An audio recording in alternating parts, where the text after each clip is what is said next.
Hello everyone. जय श्री श्याम। मेरा नाम है सीए आयुष जैन। मैं एक चार्टेड अकाउंटेंट हूँ। अब मैं जब सीए आयुष जैन बोल रहा हूँ तभी आप लोगों को समझ में आ गया होगा कि मैं एक चार्टेड अकाउंटेंट हूँ। अच्छा, मैं आप लोग को यहाँ पे बताना चाहता हूँ कि मैं आप लोग से क्यों कनेक्ट कर रहा हूँ और मैं क्या मेरा मोटिव क्या है आप लोग से कनेक्ट करने का। मैं आने वाले टाइम में ना आप लोग सबको हेल्प करना चाहता हूँ ये टैक्स सब्जेक्ट में। कौन से वाले टैक्स सब्जेक्ट में? दो टैक्स सब्जेक्ट है, एक फाइनल वालों के बच्चों के लिए, एक इंटर के बच्चों के लिए। मैं किसको करना चाहता हूँ? मैं हेल्प करने चाहना चाहता हूँ हमारे इंटर के बच्चों के लिए जो बहुत ही मासूम होते हैं, जो अभी अभी फाउंडेशन पास करके इंटर में आए हैं। उन लोग को मैं हेल्प करना चाहता हूँ। मैं कैसे हेल्प करूँगा? मैं पूरा का पूरा 9 चैप्टर जो कि आईजीएसटी में आईसीआई ने रखा हुआ है सिलेबस में, उसको थॉरोली कवर करूंगा अपने यूट्यूब चैनल पे, अपने यूट्यूब प्लेटफॉर्म पे, जहाँ पे आप उसको बहुत ही इजीली एक्सेस कर पाओगे और लेक्चर्स को देख के अपना अंडरस्टैंडिंग और बेस बिल्ड कर पाओगे। ये मैं आपको बता रहा हूँ कि मैं पेपर 3 की बात कर रहा हूँ, जो कि सीए इंटर में पेपर 3 है, जिसका आईसीआई हमें 100 मार्क्स का एग्जाम कंडक्ट करती है, उसके बारे में बात कर रहा हूँ। अच्छा, आईसीआई 100 मार्क्स का एग्जाम कंडक्ट करती है उससे पहले मैं एक चीज आप लोग को बता देता हूँ कि पेपर 3 क्या है, समझिएगा। यहीं पे कर लेते हैं अपने, ठीक है। ये जो पेपर 3 है ये 100 मार्क्स का होता है, जिसमें से दो पार्ट में हमारी नॉलेज को टेस्ट किया जाता है। एक पार्ट ए, एक पार्ट बी। पार्ट ए में हमारा एक डायरेक्ट टैक्स है, उसको भी टेस्ट किया जाता है, और पार्ट बी में हमारा इनडायरेक्ट टैक्स होता है जिसमें जीएसटी आता है, वो चेक किया जाता है। अब ये भी 50 मार्क्स का आता है और ये भी 50 मार्क्स का आता है, ठीक है। अच्छा, अब दोनों ही 50 मार्क्स का है, मगर यहाँ पे फर्क क्या है, यहाँ पे डिफरेंस क्या है, ये समझना। ये जो जीएसटी है ये अभी कुछ साल ही हुए हैं इसको आए हुए, और इसमें कंपैरेटिवली बहुत कम चीज़ें हैं और बहुत ही इजीली सब्जेक्ट है ये, जो कि हम लोग कर सकते हैं कवर। ऑल्दो मैं ये नहीं कह रहा कि डायरेक्ट टैक्स हम लोग कवर कर नहीं कर सकते और ये डिफिकल्ट है, बट जब ये बहुत पुराना है, 1961 1962 से चला आ रहा है, तो इसीलिए हम लोग इसको, बहुत ज़्यादा मोटा किताब हो गया, तो इसीलिए हम लोग इसको थोड़ा सा लेट कवर करेंगे। और हाँ बच्चों, तुम लोग के लिए जो May 24 में दे रहे हो, उन लोग के तो मैं ये कवर करने भी नहीं वाला। क्यों नहीं करने वाला? मेरे पास टाइम नहीं है कि मैं डायरेक्ट टेक्स्ट को हाथ लगा सकूं, और मैं नहीं चाहता कि मैं किसी भी तरीके से उसको भाग दौड़ के आप लोग का सिलेबस कंप्लीट करवाऊं। तो इसीलिए मैं कह रहा हूँ कि सिर्फ और सिर्फ May 24 में मैं क्या कवर करवाने वाला हूँ। May 24 वाले बच्चों के लिए मैं जीएसटी कवर कराऊंगा, जो कि 50 मार्क्स का हमारा स्कोर होगा। अच्छा, ये जो 100 मार्क्स का पेपर है उसमें से 30 मार्क्स का हमारा एमसीक्यू भी आता है, ठीक है। जो हमारा आईसीआई 100 मार्क्स का पेपर लेती है उसमें 30 मार्क्स का एमसीक्यू आता है। तो हमारा मतलब क्या हुआ, रिटन एग्जाम हमारा कितना मार्क्स का होगा? खाली और खाली 70 मार्क्स का, ठीक है। समझ में आया ये बात? ये जो टैक्स सब्जेक्ट है, हैंडराइटिंग को थोड़ा सा ध्यान मत देना, समझो, आवाज पे ध्यान दो, सब समझ में आएगा। ये जो टैक्स सब्जेक्ट है ये 100 मार्क्स का है, जिसमें से 30 मार्क्स का हमारा एमसीक्यू है और 70 मार्क्स हमारा रिटन पेपर है, ठीक है। अब ज़्यादा इंट्रोडक्शन इसके बारे में नहीं देते हैं, आगे बढ़ते हैं अपने, क्योंकि सिलेबस बहुत है अपने पास करने को। बट हाँ, कंपैरेटिवली जो जीएसटी पोर्शन है वो हमारा ये 40 को हटा के ये 50 होगा, ठीक है। जो जीएसटी पोर्शन है हमारा वो कंपैरेटिवली उसमें पढ़ना हमें कम है as compare to direct tax, मगर ये सबसे ज़्यादा स्कोरिंग और सबसे ज़्यादा इजी है अगर आप लोग ढंग से पढ़ोगे तो। इसमें कुछ भी ऐसी चीज़ नहीं होगी, आई एश्योर यू ऑल, कि अगर आप लोग को इसमें से कुछ भी समझ में नहीं आया तो मैं आप लोग को तब तक नहीं छोड़ूंगा जब तक आप लोग को वो कॉन्सेप्ट मैं क्लियर नहीं कर दूं। बट ऐसा होने ही नहीं दूंगा मैं कि आप लोग को कुछ समझ में नहीं आए। मैं मेक श्योर करूंगा कि मैं आप लोग को मल्टीपल एग्जाम्पल, मल्टीपल बाल बोल बोल के आपके सबकॉन्शियस माइंड में ये फिक्स कर दूं। मेरा पूरा ट्राई यही रहेगा हमेशा कि ड्यूरिंग द लेक्चर ही, जब मैं आप लोग को ये रिकॉर्डिंग अवेलेबल करवा रहा हूँ, तभी मैं आप लोग को ये पूरा का पूरा अवेलेबल करवा दूँ रिकॉर्ड, तभी मैं आप लोग को पूरा का पूरा ये याद करवा दूँ। मेरा ये पूरा का पूरा एफर्ट्स मैं अपना तरफ से पुट करूंगा, बट इसमें आप लोग का भी साथ चाहिए मेरे को। क्यों और कैसे? अगर मैं अकेला चाहता हूँ कि ये करवा दूँ तो ये पॉसिबल नहीं है, आप लोग को भी उसके लिए मेरा लेक्चर को ढंग से और ध्यान से सुनना होगा। और हाँ, मैं इतना गारंटी कह रहा हूँ, अगर कोई ढंग से सुन लेता है तो उसके बाद उसको आगे दिक्कत नहीं आएगी। अच्छा, हम लोग यहाँ पे कैसे कवर करने वाले हैं? देखो, हम लोग यहाँ पे कैसे कवर करेंगे? हम लोग को यहाँ पे जो आईसीआई का मैट है, ये वाला, ठीक है, ये जो आईसीआई का मैट है, ठीक है, इस मैट में आईसीआई ने क्या किया है, पूरे के पूरे 9 चैप्टर्स जो इंटर में जीएसटी के, जो इंटर में जीएसटी सब्जेक्ट में ये लोग रखे हैं, उसका मैंने क्या किया है, पूरे के पूरे 9 चैप्टर्स का अपना हैंड रिटन नोट्स बना लिया है। आईसीआई की हर एक एग्जामिनेशन पॉइंट जहाँ पे वो लोग टेस्ट कर सकते हैं उसको कवर करते हुए, विथ इजी लैंग्वेज और इजी अंडरस्टैंडिंग, इजीली अंडरस्टैंडिंग के हिसाब से। कैसे इजीली अंडरस्टैंडिंग बनाया, मैंने एग्जांपल्स बहुत सारे दे देखे अच्छे से, जो कि आप लोग को इंटरेस्टिंग लगे पढ़ने में, वैसे बना के इसको किया है। तो हम लोग क्या करेंगे, जब मैं आप लोग को ये एक बार नोट से पढ़ा दूंगा, तो मैं आप लोग को लेके आ जाऊंगा वापस आईसीआई के इस मैट पे, और मैं आप लोग को दिखा दूंगा कि देखो अपने ये कवर किए हैं या नहीं किए हैं, ठीक है। तो इससे आप लोग को भी ये कॉन्फिडेंस आता रहेगा लेक्चर के बाद में कि हाँ, सर जो आप लोग को नोट्स दे रहे हैं, हैंड रिटन नोट्स, वो आईसीआई के ही मॉड्यूल के बेसिस पे बनाया गया है। और एक बार आप लोग ने मेरे संग, जब मैं कर रहे होगे मेरा लेक्चर, तो आप लोग ने पूरा का पूरा आईसीआई का मैट भी कवर कर रखा होगा मेरे संग ही। प्लीज प्लीज प्लीज, आप लोग वापस जाके अपने घर पे आईसीआई के मैट को खोलने का कष्ट मत उठाना यार। क्या है ना, अभी आप लोग नए नए आए हो, अभी आप लोग फाउंडेशन से आए हो यहाँ पे इंटर में, आप लोगों को लगेगा कि भाई इतना समय क्या होगा, ये टीचर भाई पगलाया है, इसको नहीं आता है, ये बोल रहा है इतना सा पढ़ के चले जाओ, कैसे इतने से पेज में हो जाएगा? हाँ, हो जाएगा। जब आप लोग मैं एक चीज बताता हूँ आप लोग को, यहाँ पे देखना, जब आप लोग ना एग्जाम दे रहे होगे ना, तो आप लोग के उसमें खाली 1.5 डे होता है। 1.5 डे मतलब 0.5 डे वो जिस दिन आप एग्जाम दे के आते हो वो, और उसके अगला दिन, ठीक है, पूरा रहता है। तो आप लोग को इस 1.5 डे में ना पूरा का पूरा एक 100 मार्क्स के पेपर को आप लोग प्रिपेयर करते हो। तो अगर आप लोग उसको उस दिन आईसीआई के मैट से कवर करोगे ना, तो ये समझ लेना आप लोग कभी इसको कवर नहीं कर पाओगे, क्योंकि आईसीआई का मैट इतना वास्ट है, इतना वास्ट बनाया है उन्होंने बच्चों के अंडरस्टैंडिंग बेस बिल्डिंग को डेवलप करने के लिए, कि है ना हमें वो 1 डेढ़ दिन में कवर करना नेक्स्ट टू इम्पॉसिबल रहेगा। बट अगर आप लोग उस मैट को एक बार पहले पढ़ रखे हो, और बाद में अपने किसी भी फैकल्टी का, चाहे सो वो मैं नहीं कोई भी फैकल्टी हो, उसका क्या कर रहे हो, खाली और खाली उसके मैट पे रिलाई कर रहे हो, तो आप लोग पास हो जाओगे। देखो यार, ये याद रखना, आप लोग जिस भी फैकल्टी पे लेक्चर देखते हो ना, उस फैकल्टी पे पूरा का पूरा भरोसा रखा करो कि वो आपको गलत गाइड नहीं करेगा। क्यों नहीं करेगा यार? इसलिए नहीं करेगा क्योंकि वो आप लोग का जो लेवल है ना, वो पास करके आया है। उसे आप लोग का पेन, उसे आप लोग का अटेम्प्ट का वैल्यू पता है। कोई भी आप लोग के संग गलत नहीं करना चाहेगा, और आप लोग को वो हमेशा आगे ही बढ़ता देखना चाहेगी। हम लोग का ही तो अच्छा लगता है यार, हम लोग का ही तो, आप लोग सब पास हो गए तो आप लोग के कमेंट, आप लोग के ये जो मैसेजेस होते हैं, उससे हम लोग का नाम बढ़ता है। तो हम लोग भी तो चाहेंगे कि आप लोग आगे बढ़ो। तो हम लोग कभी ये नहीं चाहेंगे कि आप लोग को कुछ एक रॉन्ग कंटेंट या रॉन्ग डिलीवरी करे कुछ भी। आप लोग को ट्रस्ट करो, भरोसा रखो, और पास हो जाओगे। चलो, अब मैं ये अपने बारे में कुछ ज़्यादा नहीं बता रहा, मैं आप लोग को बहुत ही छोटा रखा हूँ अपने बारे में इंट्रोडक्शन। क्योंकि इसलिए रखा हूँ मैं कि जब जब अपने क्लासेस करेंगे तो बहुत सारी बातचीत होगी हमारी और आपकी दोनों की। तब जब हम लोग बातचीत कर रहे होगे ना, तब अपने सब कुछ कवर कर लेंगे, मेरे बारे में भी, आईसीआई के मैट के बाद मेरे बारे में भी, ठीक है। अभी हम लोग आते हैं आईसीआई के मैट पे। देखो आईसीआई का मैट में ना, आईसीआई मैं बता रहा हूँ आपको 9 चैप्टर दिया है, जिसमें से चैप्टर 1 आप लोग सब लोग देख पा रहे होगे, क्या नाम दिया आईसीआई ने? चैप्टर 1 का नाम दिया है जीएसटी इन इंडिया, मतलब इंट्रोडक्शन टू जीएसटी। अब इसमें हम लोग को क्या पढ़ना है और ये क्यों पढ़ना है, और आईसीआई ये चैप्टर क्यों रखा है? कुछ तो सिग्निफिकेंस होगा ना ये चैप्टर रखने का, क्या कारण है? तो क्या कारण है ये समझना। ये जो चैप्टर है ये हमारा बेस बिल्ड करेगा, ये हमें अंडरस्टैंडिंग डेवलप करेगा कि जीएसटी क्यों लाया गया इंडिया में, क्या जरूरत थी जीएसटी की इंडिया में, और जीएसटी आने से पहले क्या इंडिया में कोई टैक्स था या नहीं था, या फिर जीएसटी क्या पहले प्रॉब्लम थी जीएसटी के आने से पहले, जो कि जीएसटी आने के बाद में सॉल्व हो गई है।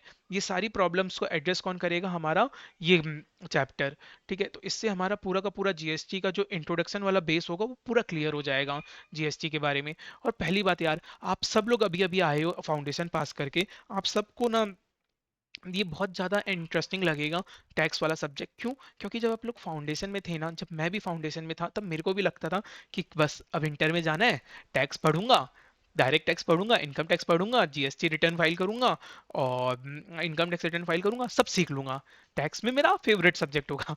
बट धीरे धीरे धीरे धीरे जब हम लोग इस सब्जेक्ट में घुसते हैं, तो हमारा सिर्फ और सिर्फ, छोड़ो, क्या ही बोले, हटाओ, आओ चालू करते हैं जीएसटी का सफर। यहाँ से कुछ भी अच्छा काम करने से पहले लोग कहते हैं भगवान का नाम ले लेना चाहिए। ठीक है, तो चलो वही पॉजिटिविटी और वही अच्छे माइंडसेट से हम लोग एक भगवान का नाम लेके आगे बढ़ते हैं अपने इस जीएसटी के सफर को पूरा करने, जो कि आज हम लोग संग में करने जा रहे हैं। बोलो सब लोग प्यार से बोलना, जय श्री श्याम। आवाज नहीं आ रही? जय श्री श्याम। ठीक है, चलो मैं आपको बता रहा था कि यहाँ पे ये जो सब्जेक्ट है जीएसटी, ये मतलब क्या होता है कि ये बात कर रहा होता है कि टैक्स जो कि किस पे लगेगा, गुड्स और सर्विसेज पे। ये कौन से टैक्स की बात कर रहा है? ये वो टैक्स के बारे में बात करेगा, जीएसटी उस टैक्स के बारे में बात करेगा जो कि लगेगा किस पे, गुड्स और सर्विसेज पे।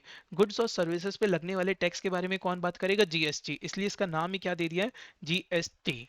ठीक है, अब कौन से गुड्स पे लगेगा, कौन से सर्विसेज पे लगेगा, ये हम लोग आने वाले दूसरे चैप्टर में कवर करेंगे, जिसका नाम होगा हमारा सप्लाई।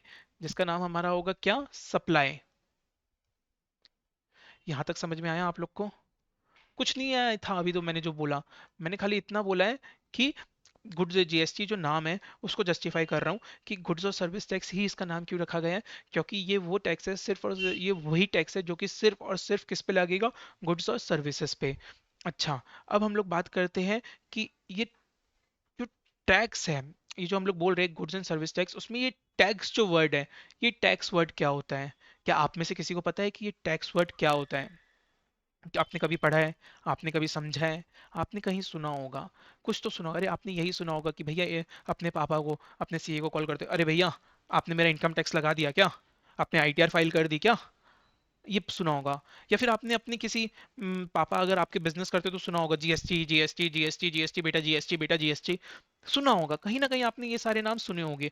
हो सकता है अंडरस्टैंडिंग नहीं हो, डेवलप नहीं हो आप लोग का पूरा माइंडसेट कि इसके बारे में, पूरे बारे में क्या, पूरा ये चीज क्या होता है, बट आपने ये नाम कहीं ना कहीं अपनी जिंदगी में पक्का सुने होंगे आज से पहले भी।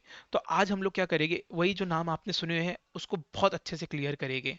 ठीक है, सबसे पहले हम आते हैं टैक्स। ये जो टैक्स वर्ड है इसका मतलब क्या है? देखो, टैक्स का मतलब क्या होता है ना, टैक्स का मतलब होता है कोई भी ऐसा फीस, क्या, कोई भी ऐसा फीस जो कि कौन चार्ज करता है? सरकार चार्ज करती है। मतलब कोई भी ऐसा फीस जो कि सरकार चार्ज करती है। मैं वापस बोल रहा हूं, टैक्स क्या होता है? फीस। टैक्स क्या होता है? फीस। जो कि कौन चार्ज करेगा? कौन? फीस कौन चार्ज कर रहा है? सरकार चार्ज कर रही है। किससे कर रही है? इंडिविजुअल से कर रही है। किससे कर रही है? इंडिविजुअल से कर रही है। क्यों कर रही है? क्यों कर रही है? क्या मोटिव है उनका इंडिविजुअल से ये पैसे कलेक्ट करके? क्या मोदी जी अपने ये पैसे कलेक्ट करके अपनी उसमें कैंपेन में लगाएगी, इलेक्शन कैंपेन में? नहीं। क्या कर रही है? तो वो क्यों ले रही है सरकार पैसे हम लोग से? क्यों हम मासूमों की जान लिए जा रही है सरकार हर दिन कि ये पैसे दो, ये टैक्स दो, वो टैक्स दो? कुछ तो रीजन होगा। हाँ रीजन है, क्या रीजन है? सरकार ये पैसा कलेक्ट करती है हमसे जिससे कि वो क्या कर सके, वो इंफ्रास्ट्रक्चर बिल्ड कर सके और बेस्ट फैसिलिटीज अपने अपनी पब्लिक को प्रोवाइड कर सके। ठीक है, अच्छा, आज सरकार बोल रही है कि ये ना मैं पैसा चार्ज कर रही हूँ। मैंने तो क्या, कोई भी इंसान कल उठ के आता है मेरे पास, सपोज एरिया में मेरा एक भैया है जिसका नाम है बाबू भाई। अब बाबू भाई आ रहे हैं मेरे पास कल उठ के, बोलते हैं मैं सरकार का आदमी हूँ, मैं आपसे टैक्स कलेक्ट कर रहा हूँ, आप मेरे को 1,000 रुपए हर हफ्ते दोगे। मैंने कहा भाई किस बात का 1,000 रुपए का टैक्स, किस बात का टैक्स मांग रहे हो तुम? बोलता है बाबू भाई टैक्स है ये। मैंने कहा क्या? बाबू भाई टैक्स क्या होता है ये?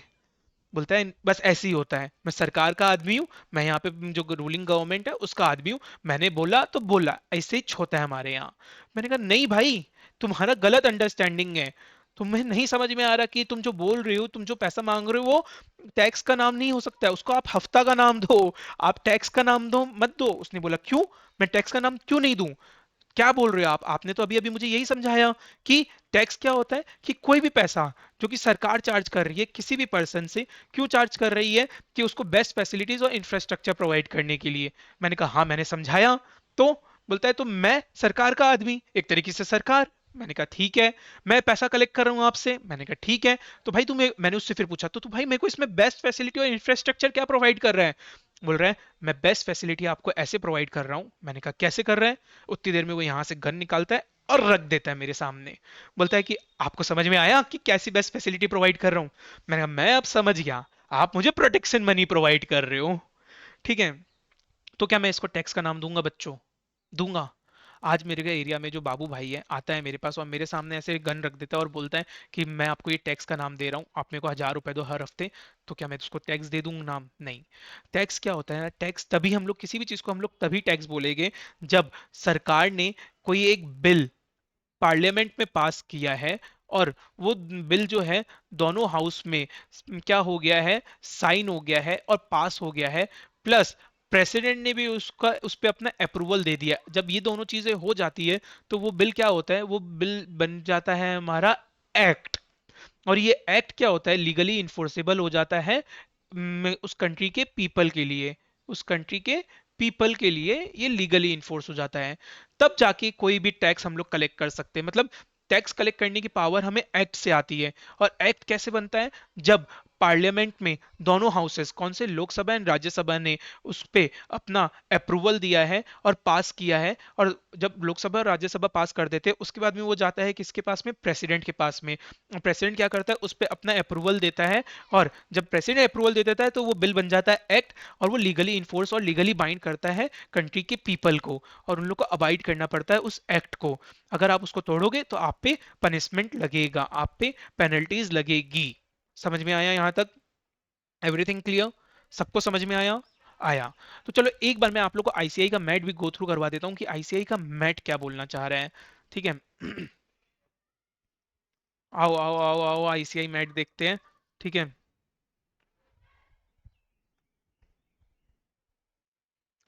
देखो, सबसे पहला यहाँ पे क्या बोला जा रहा है, overview of taxation system in India. क्या बोला जा रहा है, इन एनी वेलफेयर स्टेट। मैं आपको अभी बताता हूँ इसका मतलब वेलफेयर स्टेट का क्या होता है, ठीक है। उससे पहले हम लोग एक बार ये प्लेन रीडिंग करते हैं खाली, सुनना। In any welfare state, it is the prime responsibility of the government to fulfill the increasing development need of the country and its people by way of public expenditure। क्या बोला जा रहा है कि कोई भी अगर ऐसा कंट्री है या कोई भी ऐसा स्टेट है, ठीक है, जहाँ कोई भी ऐसी कंट्री होती है ना, तो वहाँ पे ये गवर्नमेंट की रिस्पॉन्सिबिलिटी होती है कि जो सर उनके पब्लिक है, उनकी जो जनता जनार्दन है, उसके इंक्रीजिंग नीड्स को वो लोग फुलफिल करें। कैसे करेंगे, पब्लिक में कुछ खर्चा करके, पब्लिक एक्सपेंडिचर करके। ठीक है। अब ये वेलफेयर स्टेट क्या होता है, वेलफेयर स्टेट होता है कि कोई भी ऐसी कंट्री जो कि प्रोवाइड कर रही है basic economic security for its citizen. मतलब इकोनॉमिक सिक्योरिटीज अगर कोई कंट्री अपने सिटीजन्स को प्रोवाइड करती है तो उसे बोलते हैं वेलफेयर स्टेट। जो कि वेलफेयर स्टेट मतलब क्या हुआ, जो कि अपने लोगों के बारे में सोचती है। इन शॉर्ट बताऊं तो वेलफेयर स्टेट मतलब जो अपने लोगों के बारे में सोचती है। कैसे सोचती है, बेसिक नीड्स को प्रोवाइड करवा के। समझना अब, ये तो जनरल बात थी। अब India, being a developing economy, has been striving to fulfill the obligations of a welfare state with its limited resources, the primary source of revenue being the levy of taxes। अब India क्या है, एक developing economy है, तो वो भी क्या कर रही है, वो भी ट्राई करती है कि वो जो वेलफेयर स्टेट बन सके और अपने जो कंट्री के जो लोग हैं उनकी जो नीड्स है उनको फुलफिल कर सके। कैसे होगा ये, वो लोग कैसे कर सकते हैं फुलफिल, बाय रेवेन्यू। क्या होगा उन लोग का जनरेट करने का, टैक्स। क्या होगा, रेवेन्यू जनरेट करने का टैक्स। क्या होगा, टैक्स। अब समझना, through the collection of tax. क्या मैं बोल रहा हूं, do the collection of tax is to augment as much as revenue as possible to the government to provide public services। Over the year, it has been used as an instrument of fiscal policy to stimulate economic growth। ये वाला paragraph कुछ काम का नहीं है। अब हम लोग डायरेक्ट सेकंड पैराग्राफ में आते हैं, जो कि ये है, नाउ। ठीक है, क्या बोल रहा हूँ, now the question arises, what is tax. A tax is defined as a pecuniary burden. Pecuniary मतलब मॉनेटरी बर्डन। laid upon, लिख लो यार, पेक्यूनरी मतलब monetary burden, laid upon an individual or property owners to support the government, a payment executed by a payment exacted by legislative authority।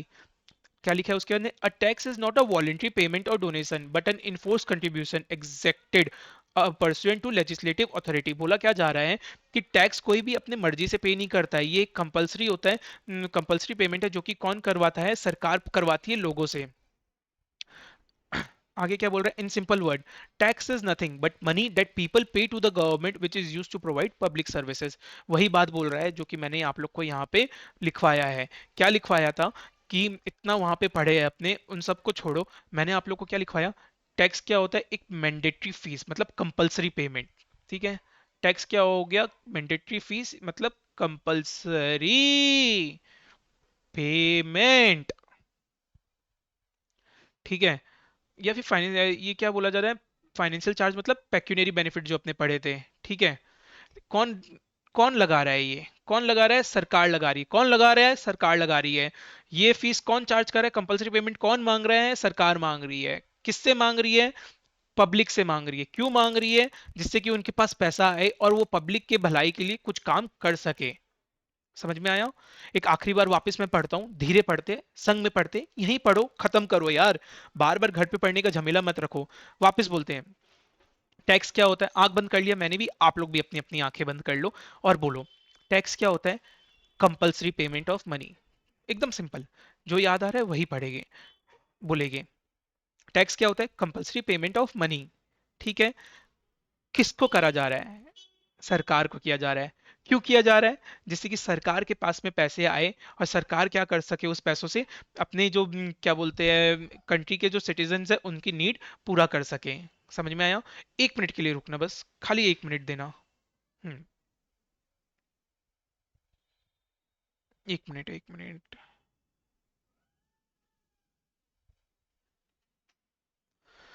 ये समझ में आया? तो आगे बढ़ते हैं हम लोग टैक्स के बारे में, कि ये जो टैक्स पढ़ा, ये कितने तरह के होते हैं। ये मैं पहले क्लियर कर देता हूँ। अगर आप लोग को कुछ, 1 मिनट आप लोग रुक जाओ, बस क्लियर हो जा रहा है ये।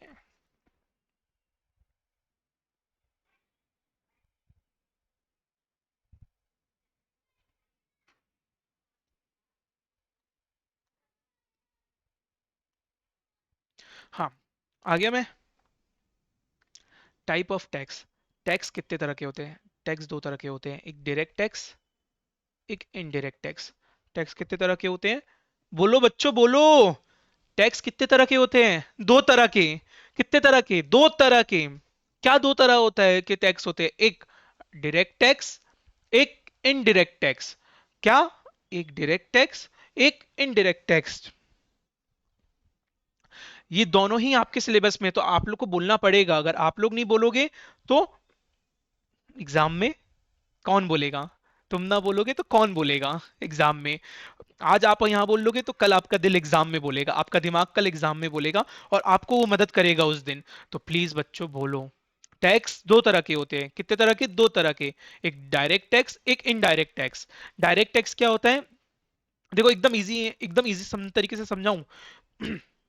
अगर मैंने किसी को चाटा मारा, अगर मैंने किसी को चाटा मारा और दर्द भी उसी पर्सन को हो रहा है जिसको मैंने चाटा मारा, मैंने क्या बोला? वापस रिपीट कर रहा हूं, मैंने किसी को चाटा मारा और दर्द भी उसी पर्सन को हो रहा है मैंने जिसको चाटा मारा, तो इसको क्या बोलते हैं? डायरेक्ट चाटा।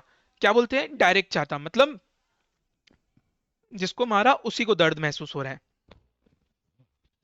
जिसको मारा उसी को दर्द महसूस हो रहा है, तो उसे बोलते हैं डायरेक्ट चाटा। बट मैंने किसी को चाटा मारा, मैंने किसी को चाटा मारा, और उसका दर्द चाटे का किसको महसूस हो रहा है? उसको नहीं हो रहा है, उसकी किसी और को हो रहा है। उसको नहीं हो रहा है, किसको हो रहा है? उसके किसी और को हो रहा है, तो उसे बोलते हैं इनडायरेक्ट चाटा।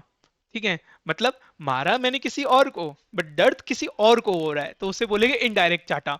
अगर ये एग्जांपल आप लोग के दिमाग में सही से बस गया होगा ना, विश्वास करो, डायरेक्ट और इनडायरेक्ट अभी आपको मैं रीड में बता दूंगा, क्योंकि आप लोग रीड करूंगा और आप लोग बोल दोगे कि हाँ सर समझ में आ गया है। चलो रीड करते हैं। डायरेक्ट टैक्स मीनिंग,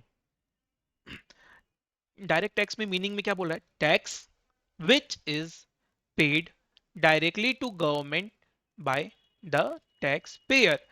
क्या बोला जा रहा है? Tax which is paid directly to government by the tax payer. मतलब कोई भी अगर टैक्स पेयर है, कोई भी अगर टैक्स पेयर है, अगर वो डायरेक्टली अपने ही जेब से सरकार को पैसा दे रही है, ठीक है, तो उसे बोलेंगे direct tax. But indirect tax क्या हुआ? कि tax which is collected from the customer and is paid by the seller to the government। मतलब पे तो कौन कर रहा है? सेलर कर रहा है, मगर कलेक्ट किससे कर रहा है? कस्टमर से, और उसके बाद सरकार को पे कर रहा है। यहां समझो, ये कौन है?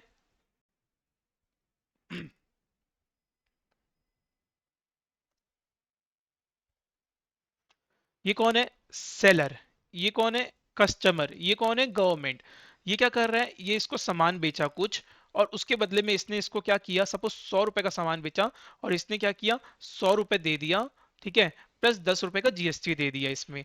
तो ये सेलर क्या करता है, 100 रुपए अपनी जेब में रखा और ये जो 10 रुपए है ये सरकार को दे देता है। मतलब ये क्या करता है, ये जो टैक्स अमाउंट है, जो सेलर है ये क्या करता है, ये जो टैक्स अमाउंट है ये खुद की जेब से नहीं बियर कर रहा है, ये खुद की जेब से इसको सरकार को ऐसे नहीं बोल रहा ले निकाल लिया, ले ले ले ले ले ले, नहीं, ऐसे नहीं कर रहा है। ये क्या कर रहा है, ये टैक्स अमाउंट कस्टमर की जेब से निकाल रहा है। ये क्या कर रहा है, कस्टमर की जेब से टैक्स अमाउंट निकाल रहा है और सरकार को पे कर दे रहा है। इसके जेब पे कोई बर्डन नहीं है इस अमाउंट का। ये क्या करता है, जब भी सामान बिका इसका, ये क्या करता है, कस्टमर से पैसा लेता है, अपना पैसा साइड में रखता है, कॉस्ट प्लस प्रॉफिट, और सरकार को बोलता है तुम्हारा टैक्स था, उसमें टैक्स था, लो, तो पे कर देता है।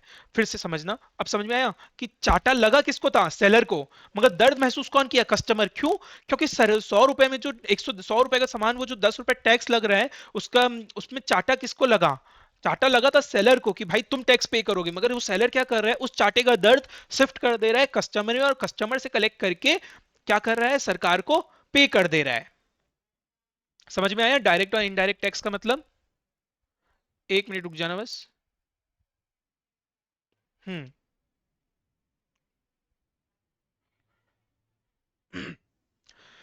अच्छा, डायरेक्ट टैक्स का नेचर, कभी भी अगर कोई पूछे कि डायरेक्ट टैक्स का नेचर क्या है, तो हम लोग बोलेंगे प्रोग्रेसिव नेचर होता है डायरेक्ट टैक्स का।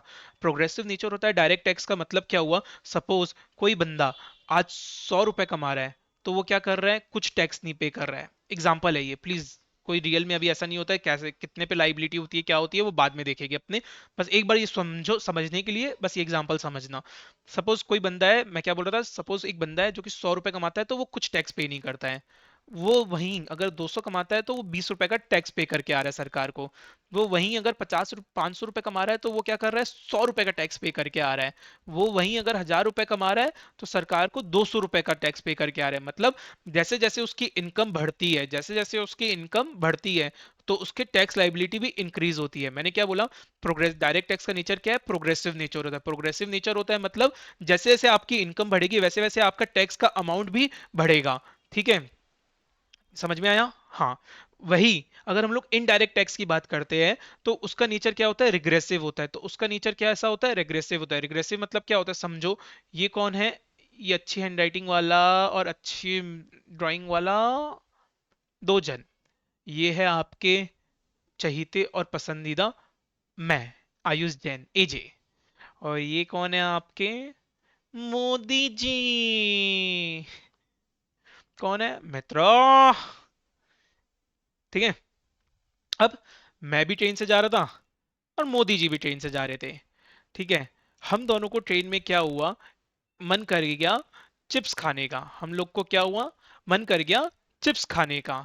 हम दोनों को मन कर गया क्या, चिप्स खाने का। मैंने भी 10 रुपए दिया इस चिप्स वाले को, मोदी जी ने भी 10 रुपए दिया इस चिप्स वाले को।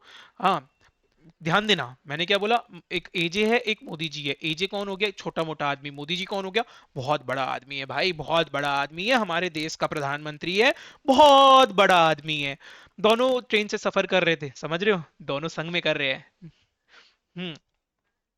तो दोनों ट्रेन से सफर कर रहे थे और दोनों को मन कर गया क्या, चिप्स खाने का। कि तो हम लोग क्या करते हैं, 10-10 रुपए की चिप्स खरीदते हैं। अच्छा समझना, ये जो 10 रुपए की चिप्स है ना, इसमें 8 रुपए चिप्स का है और 2 रुपए किसका है, टैक्स का है। तो हम लोग क्या कर रहे हैं, वही तो हम लोग क्या करते हैं, 8 रुपए चिप्स का देते हैं और 2 रुपए ये टैक्स का देते हैं। वहीं मोदी जी बड़ा आदमी है, तो क्या उसको ये बोला जाएगा, सरकार ये बोलेगी कि भैया आप तो बड़े आदमी हो तो आप एक काम करो, 5 रुपए ही चिप्स का दो और आप 5 रुपए टैक्स का दे दो, आप बड़े आदमी हो तो बड़ा अमाउंट दोगे, नहीं, ऐसा नहीं होगा। यहाँ पे मोदी जी से भी क्या किया जाएगा, यहाँ से उनसे भी 8 रुपए लिया जाएगा चिप्स का, जो कि, और 2 रुपए लिया जाएगा टैक्स का, जो कि हमें कभी बाइफरफिकेशन या फिर पता नहीं चलता कि कितना जीएसटी अमाउंट है कितना क्या है, ये ऑल हमेशा इंक्लूसिव प्राइस होता है। ठीक है, on product and goods and services के अंदर में। समझ में आया। तो रिग्रेसिव में एक बार वापस समझा रहा हूँ, शायद अगर किसी को नहीं आया हो तो अभी समझ लेना, एक बार वापस समझा रहा हूँ, पहले ये क्लीन कर देता हूँ, बोर्ड बहुत गंदा हो गया है।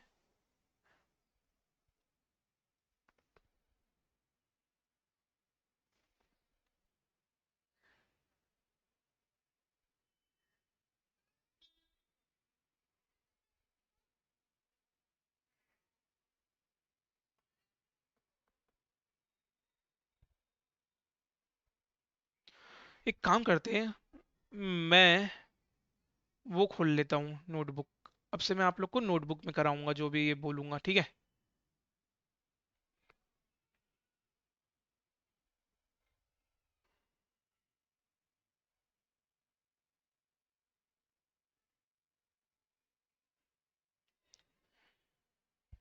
1 मिनट रुक जाना भाई।